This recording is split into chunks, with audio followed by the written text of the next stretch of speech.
Next है इसका question number 2 and यहाँ पे हमें कुछ टेबल्स दी गई हैं जिनमें हमें ये मिसिंग वैल्यूज फाइंड आउट करनी है। तो यहाँ पे ना सबसे पहले हमें ये पता लगाना है कि जो x और y है वो डायरेक्ट वेरिएशन में है या फिर इन्वर्स वेरिएशन में है, फिर उसके हिसाब से हम इन मिसिंग वैल्यूज को फाइंड आउट करेंगे। तो देखिए मैंने यहाँ पे ना क्वेश्चन नंबर 2 की जो ए पार्ट की टेबल है वो राइट कर ली है। तो मैंने यहाँ पे इस तरह से ले लिया इनको x3 जो मिसिंग वैल्यूज है ना x3 x5 और y4, ये मैंने किस तरह से लिया है, ये x है तो ये हो जाएगा x1 x2 x3 x4 और x5, ठीक है ना। तो मिसिंग वैल्यूज में मैंने यहाँ पे राइट कर लिया उनको। इसी तरह से इसमें y y1 y2 y3 तो ये हो जाएगा y4। अब हमें सबसे पहले क्या करना है, यहाँ पे यह बताना है कि जो x और y है वो डायरेक्ट वेरिएशन में है या फिर इन्वर्स वेरिएशन में है। तो यहाँ पे आपको क्या दिख रहा है कि जैसे जैसे x बढ़ रहा है वैसे वैसे ही जो y है वो भी बढ़ रहा है, ठीक है ना। यहाँ पे देखो x इंक्रीज हो रहा है 3 6 27, उसी तरह से y इंक्रीज हो रहा है 11 22 33, ठीक है। तो जब भी दो क्वांटिटीज़ क्या होती हैं, इंक्रीज होती हैं, तो वो किस में होते हैं, वो होते हैं डायरेक्ट वेरिएशन में। और अगर डायरेक्ट वेरिएशन में है तो इसका मतलब क्या है कि यहाँ पे इनका जो रेशो है वो क्या होगा, इक्वल होगा। तो मैं यहाँ पे राइट कर लेता हूँ, किसको निकालना है मुझे, इसको निकालना है x3/33 को, ठीक है। तो इसका रेशो किसके इक्वल होगा, इसमें जो भी इसने कंप्लीट दिया हुआ है, तो मैं राइट कर लेता हूँ 3/11। अच्छा मैं यहाँ पे ना ये राइट कर देता हूँ पहले, x and y are in direct variations, ठीक है। और डायरेक्ट वेरिएशंस में है तो इनका रेशो क्या होगा, इक्वल होगा। तो क्रॉस मल्टीप्लाई कर लेते हैं यहाँ पे, तो ये हो जाएगा x3 × 11 it is equal to 33 × 3। तो x3 की वैल्यू फाइंड आउट करनी है यहाँ पे, तो ये हो जाएगा 33 × 3, ये आ जाएगा अपॉन में, तो 11 3 जा, तो x3 की जो वैल्यू है ना यहाँ पे आ गई 3 3 जा 9। उसी तरह से मैं ये निकाल लेता हूँ। अगला क्या है यहाँ पे y4, तो y4 मुझे निकालना, ये वाला निकालना है। तो मैं यहाँ पे क्या कर लेता हूँ, इसको इसके इक्वल रख लेता हूँ, इसका रेशो इसके इक्वल, ठीक है। तो ये हो जाएगा 27/y4 it is equal to 3/11। तो ये रख लिया मैंने। तो यहाँ पे क्या हो जाएगा y4 × 3 it is equal to 11 × 27, 11 × 27, तो y4 it is equal to हो जाएगा 11 × 27 अपॉन में 3, तो 3 9 × 27, तो ये हो जाएगा 99। तो इधर 99 आ जाएगा y4 की जगह पे। अब हमें ये निकालना है x5, तो इसका जो रेशो है वो इसके इक्वल रख लें या इसके इक्वल, किसी के भी इक्वल रख लीजिए जिसमें x और y की दोनों क्वांटिटीज़ दी हुई है, बात यहाँ पे सेम ही रहेगी, ठीक है। तो इधर आ जाएगा x5/880 it is equal to 3/11, cross multiply, तो ये हो जाएगा x5 × 11 it is equal to 3 × 880। तो x5 की वैल्यू निकालनी है यहाँ पे, तो 3 × 880 अपॉन के 11, तो 11 8 जा, तो ये आ जाएगा 3 8 जा 24 240, ठीक है। अब देखिए यहाँ पे इसका जो बी पार्ट है, तो बी पार्ट में हमें ये टेबल दी हुई है, मैंने इसी तरह से राइट कर लिया है x1 x2 x3 x4 x5, ये y1 y2 y3 इस तरह से, ठीक है। तो यहाँ पे सबसे पहले हम पता लगाते हैं कि ये डायरेक्ट वेरिएशन में है या फिर इन्वर्स वेरिएशन में है।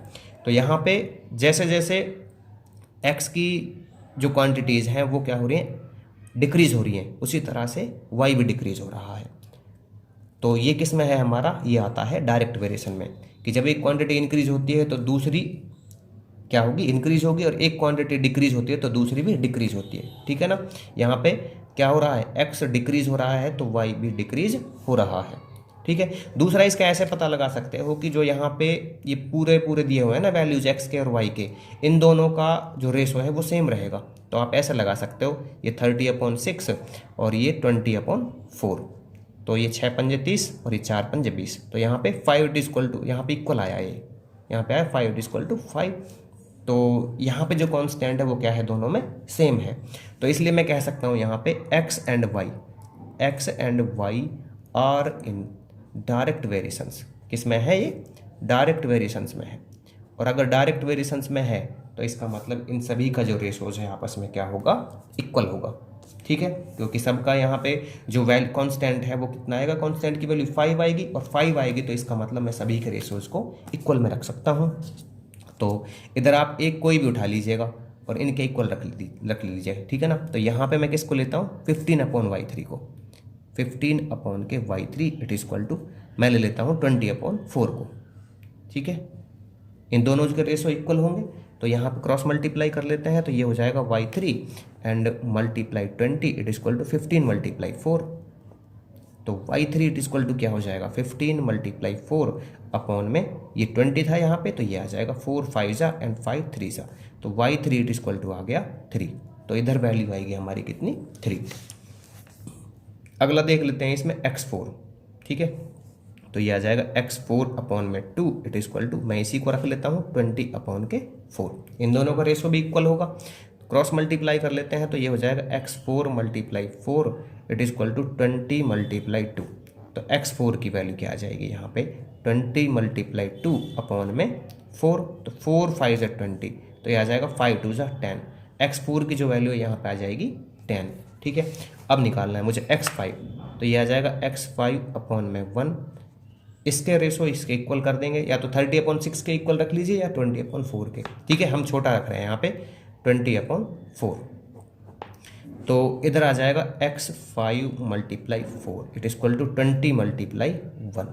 तो x5 it is equal to क्या हो जाएगा यहाँ पे, ये डिवाइड करेगा इसको जाके 20/1/4, 4 5 से 20, तो x5 की जो वैल्यू वो आ जाएगी यहाँ पे 5। उसी तरह से इसका जो सी पार्ट है इसमें क्या दिया हुआ है, देखिए मैंने जो यहाँ पे मिसिंग क्वांटिटीज़ थी, ठीक है ना, मिसिंग जो नंबर थे यहाँ पे मैंने उनको राइट कर लिया इस तरह से जैसे पहले पार्ट्स में किया था, x4 ये y2 और यहाँ पे ये y5। अब हमें ये बताना है कि जो x और y है वो डायरेक्ट वेरिएशन में है या फिर इन्वर्स वेरिएशन में है। तो यहाँ पे आपको क्या दिख रहा है कि x की जो x है ना, जो उसकी क्वांटिटीज़ क्या हो रही है, इंक्रीज हो रही है, ठीक है ना। x वाले जो नंबर हैं वो क्या हो रहे हैं, इंक्रीज हो रहे हैं, बट y वाले डिक्रीज हो रहे हैं। और अगर ऐसा होता है कि एक क्वांटिटी बढ़े और दूसरी घटे, एक क्वांटिटी इंक्रीज हो और दूसरी डिक्रीज हो, तो वो होते हैं इन्वर्स वेरिएशन में, ठीक है। किस में होते हैं, इन्वर्स वेरिएशन में। और जब इन्वर्स वेरिएशन में होते हैं इसका मतलब क्या होता है कि उनका प्रोडक्ट, उन क्वांटिटीज़ का प्रोडक्ट हमेशा क्या आता है, इक्वल आता है, ठीक है। तो मैं यहाँ पे इसको ऐसे फाइंड आउट कर सकता हूँ कि इसका 2 मल्टीप्लाई इसका XY, ठीक है ना, 2 मल्टीप्लाई 48, और इसका यहाँ पे जो दिया हुआ है दोनों पार्ट दिए हुए हैं जिसमें x और y के, तो यहाँ पे 4 मल्टीप्लाई 24, तो ये कितना हो जाएगा 96 और ये भी 96, ये दोनों इक्वल आ रहे हैं, ठीक है। इसका मतलब ये है कि जो x और y है वो किस में है, इन्वर्स वेरिएशंस में है। तो यहाँ पे मैं राइट कर सकता हूँ x and y are in inverse variations. किस में है ये, इन्वर्स वेरिएशंस में है। और इन्वर्स वेरिएशंस में है तो इनका जो प्रोडक्ट है आपस में क्या होगा, इक्वल होगा, जैसे यहाँ पे हुआ है, ठीक है। तो मैं यहाँ पे राइट कर लेता हूँ इस वाले को जिसमें यहाँ पे क्वांटिटी हमें फाइंड आउट करनी है, ये मिसिंग नंबर जो फाइंड आउट करना है। तो ये हो जाएगा 3 multiply y2 it is equal to, कोई भी एक रख लीजिए या इसको रख लीजिए या इसको रख लीजिए, तो मैं यहाँ पे इसको रख रहा हूँ 2 मल्टीप्लाई 48 को, ठीक है। तो y2 क्या हो जाएगा, ये हो जाएगा यहाँ पे 2 मल्टीप्लाई 48 अपॉन में 3, तो ये आ जाएगा 3 1 जा 3 6 जा, तो ये हो जाएगा 32। तो y2 की वैल्यू आ जाएगी यहाँ पे कितनी, 32 आ जाएगी। अब मुझे क्या निकालना है, ये वाला पार्ट निकालना है। तो ये x4 मल्टीप्लाई 16, ठीक है, it is equal to x4 multiply 16, and यहाँ पे मैं इसको ही ले लेता हूँ 2 मल्टीप्लाई 48, ठीक है ना। इन दोनों का प्रोडक्ट इक्वल होगा अगर इन्वर्स में है तो x to the power 4 it is equal to, ये हो जाएगा 2 मल्टीप्लाई 48, यहाँ पे मल्टीप्लाई में इसको डिवाइड करेगा तो 16 3 जा, तो ये आ जाएगा 2 multiply 3 it is equal to 6। तो इसकी वैल्यू जो है x4 की वो क्या हो जाएगी, यहाँ पे 6 हो जाएगी। अब इसको ले लेते हैं, यहाँ पे हमें y5 की वैल्यू निकालनी है, तो ये हो जाएगा यहाँ पे 8 multiply y5 it is equal to, इसी के इक्वल रख लीजिए 2 मल्टीप्लाई 48 के, तो यहाँ पे y5 it is equal to हो जाएगा 2 मल्टीप्लाई 48 और डिवाइड करेगा ये किससे, 8 से, तो 8 6 जा 48, तो 2 6 जा क्या हो जाएगा यहाँ पे, ये हो जाएगा 12। तो यहाँ पे जितने भी मिसिंग नंबर थे वो हमने फाइंड आउट कर लिए। उसी तरह से इसका डी पार्ट, तो डी पार्ट में मैंने इस तरह से राइट कर लिया है। अब यहाँ पे हमें बताना है कि जो x और y है वो इन्वर्स वेरिएशन में है या फिर डायरेक्ट वेरिएशन में है, ठीक है। तो यहाँ पे आपको क्या दिख रहा है कि जैसे जैसे ये x वाले नंबर हैं इंक्रीज होते हैं तो y वाले डिक्रीज हो जाते हैं। तो इसका मतलब क्या है कि x और y इन्वर्स वेरिएशंस में है, ठीक है। इसको और अच्छे से करने के लिए हम क्या करते हैं कि अगर इन्वर्स में है तो इन दोनों का प्रोडक्ट क्या होना चाहिए, अगर एक्स और वाई की वैल्यूज़ दोनों ही दी हुई हैं तो सेम आएंगी वो। तो मैं यहाँ पे राइट कर लेता हूँ 1 मल्टीप्लाई 1 to 5 एंड यहाँ पे दूसरा है 10 मल्टीप्लाई 12.5।